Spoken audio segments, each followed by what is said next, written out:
Martin Luther King, Jr.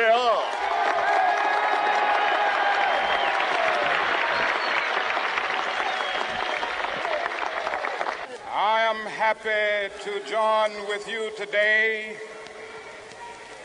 in what will go down in history as the greatest demonstration for freedom in the history of our nation.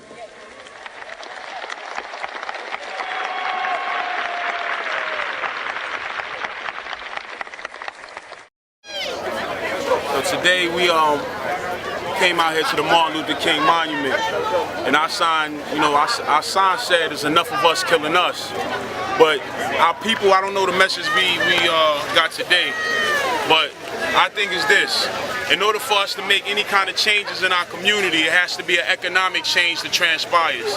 If we don't own anything in our communities, how could we sit up here and say that we are here for a purpose and we're living for a reason?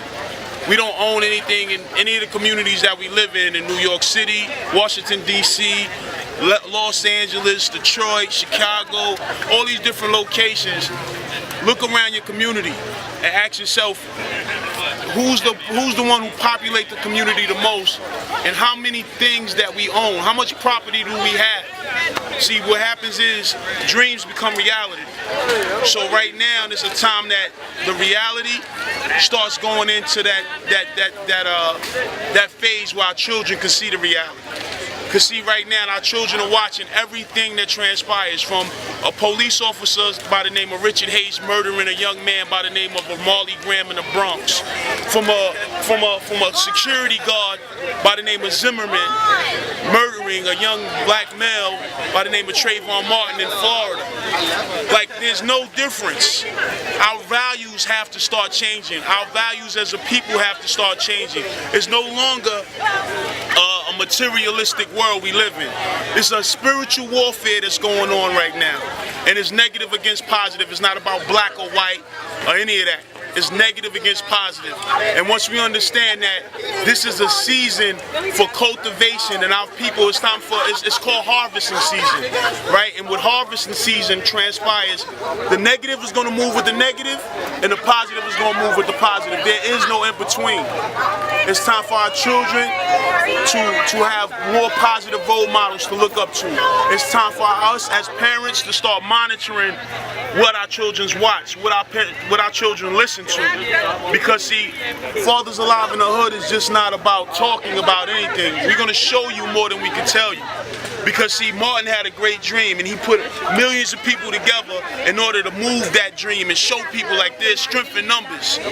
But nowadays we'll get together in a situation like this and then tomorrow we will be back to business as usual.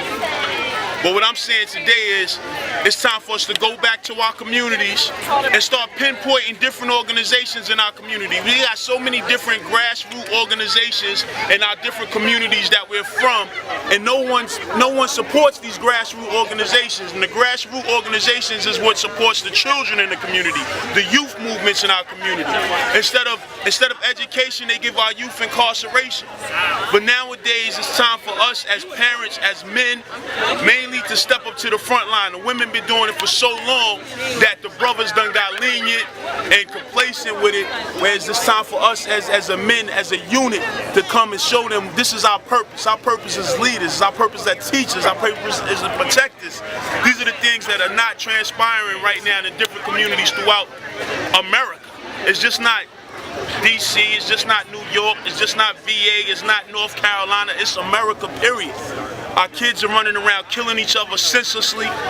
No one's paying attention, no one's hearing the outcries, but yet we'll have millions of people ready to up and go march for Trayvon Martin, but yet we kill each other every day in our communities. Every day in our communities, and the outcries of our children in our communities are not heard. And it takes for someone outside of your race, outside of your work ethic to actually come and do a crime for you to acknowledge that it was a wrongdoing. The same situations that transpire in your community, when you have a young man killing a young man that night before, you're supposed to have that same outrage as Zimmerman killing Trayvon Martin. That same outrage. We should start upping our value system in our communities. Because if we don't start to value each other's lives, nobody's going to value us like us. So I'm just here to just bring that message. And right now, like, it's just time to make this movement happen.